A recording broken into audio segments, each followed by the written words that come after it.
Are you struggling with your golf chipping around the greens? Can't seem to make good contact on the ball, and you're missing out on pars or even birdies on par 5. You just can't seem to get that contact and get that confidence around the greens to get that ball close and get that scoring much lower.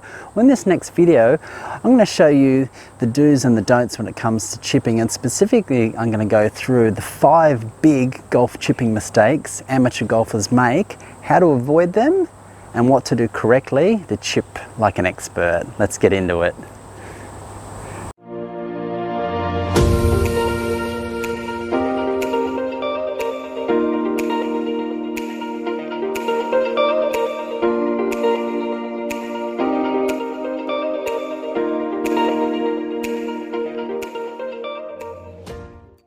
Hey, it's Troy from handicapsolid.com here. At this channel, I teach you how to play the game of golf easy with at-home practice drills that lead to lasting improvement in the game of golf. Make sure you like this video. Please subscribe to the channel. The more subscribers I get helps me grow the channel and keep on producing videos like this so we can both keep on improving and playing better golf together. Let's get started. Okay, let's get into these 5 big golf chipping mistakes.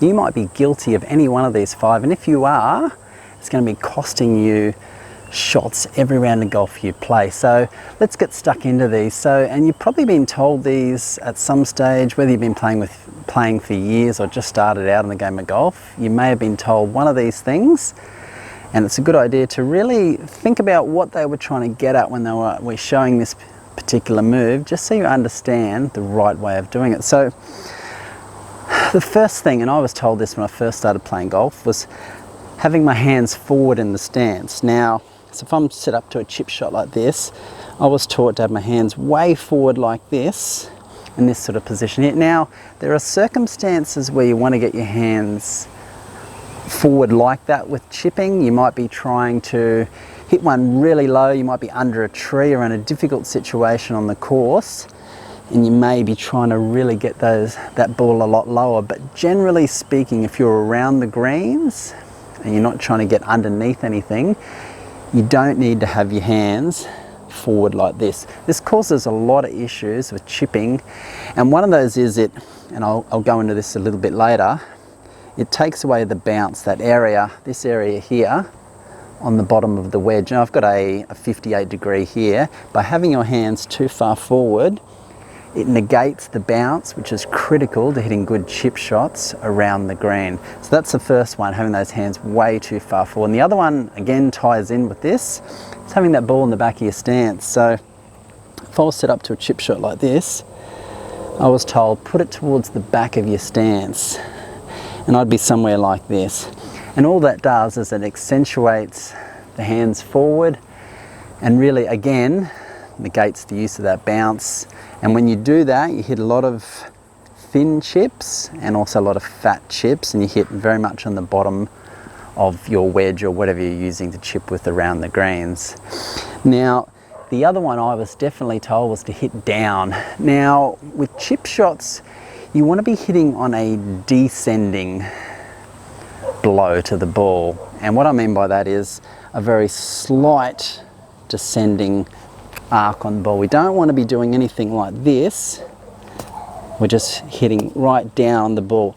Again, if there's a circumstance where you've got to hit underneath a tree or something, then there are times where you do need to hit a little bit more down, but generally speaking, around the greens, you don't want to be thinking hit down on the ball.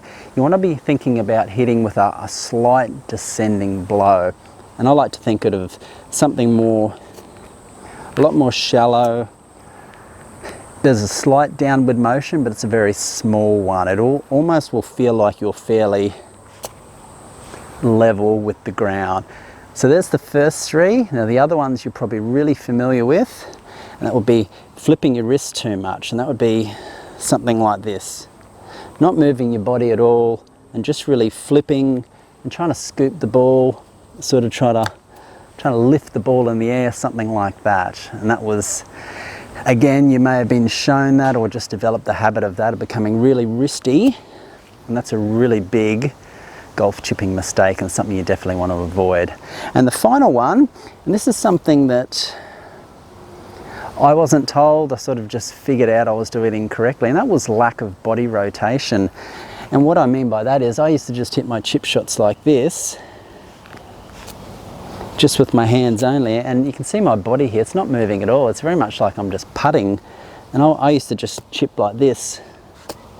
You can see my body's doing next to nothing, and it's all hands and arms, and that'll lead to a lot of inconsistent chips. You'll hit the fat, you'll hit the thin ones, and you'll have very little chance of getting up and down around the greens.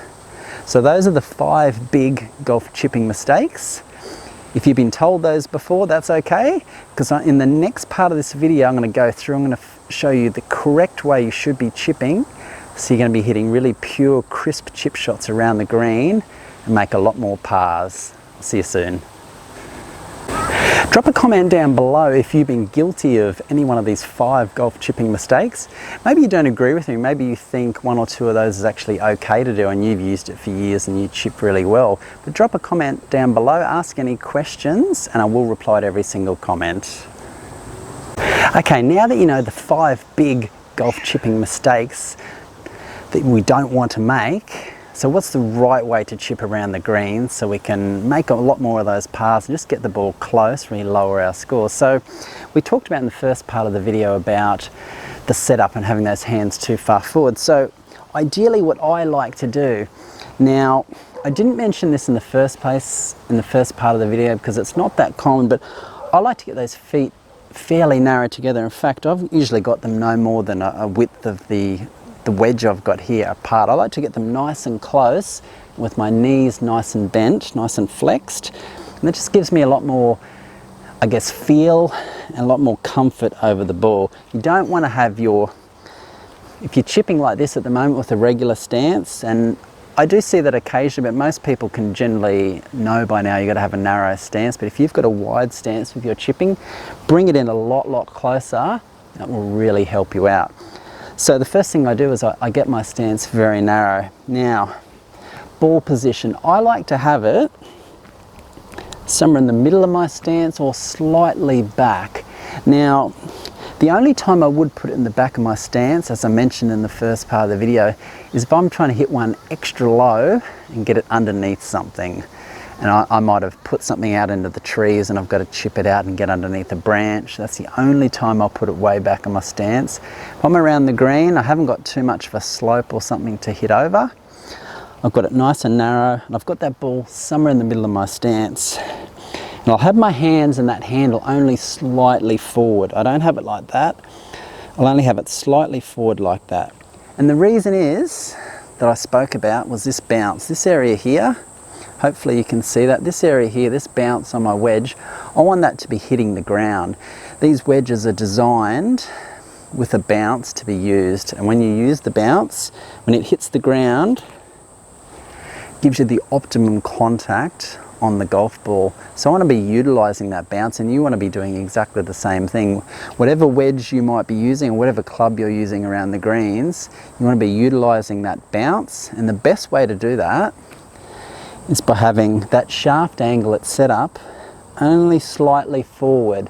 If you have it level, that's okay. You can have it slightly forward like I do, but we don't want it like this, too far forward, because that's just going to give you a lot of knife and thin chips around the green. So that's what we want to do. We want to set up like that. We've got a narrow setup here. Now, I mentioned in the other part of the video, we want to have we don't want that steep descending blow like that, but if you set up like this, you'll find you'll be able to come back a lot shallower and on a slight descending blow and hit a lot more crisp chip shots. And if we do that, we want to avoid that really flipping motion like that. We don't want to be flipping ball. We want to be getting the hands, the arms and the shoulders moving through the ball all in one piece like that. Now the other key I like to do, I like to rotate through the ball. It's really important that you rotate through the ball. I used to chip like this, as I mentioned before, just my upper body used to just stay very rigid and still, and I didn't used to rotate through the ball, and that will cause a lot of inconsistency with your chipping. So once I set up over it, I've got that narrow stance, nice little knee bend, I've got that ball position right in the center, hands only slightly forward. My bounce is sitting on the ground because I want to utilize that bounce. And what I'm aiming to do is, as I hit through the ball, I want to rotate. Now this is key, and this is something I've seen Tiger Woods do in practice as well, and obviously does it during a tournament. My finish position with my chipping is absolutely key to making consistent contact. What I like to do, I like to finish with this club to the left of me, and I almost feel like it's pulling in towards me really close. And I'll show you this from another angle. As I chip, you can see there, I almost pull it in towards me, so you'll get a better look at it here. As I chip, I'm actually pulling the club closer into me post impact, and it's sitting down my left side. And if you can do that,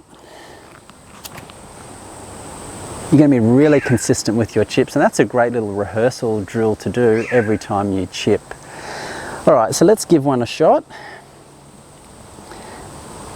Let's get our narrow stance, we've got our knees bent, ball position in the middle. We're going to rotate through, very important we rotate and we finish in that position. Then I'm going to rehearse that position. Happy with that. Just going to do a little short chip.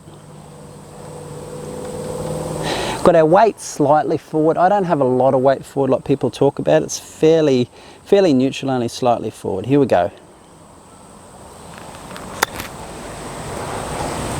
Yeah, happy with that. Made really good contact. Look the way I finished. I'll just turn around towards the camera. I finished.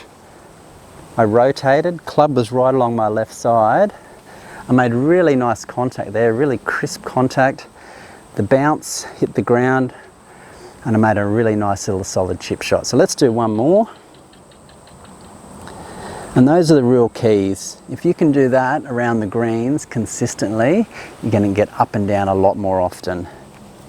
Got our narrow stance, knees bent, bounces on the ground, and we're going to rotate through and get that finish position right.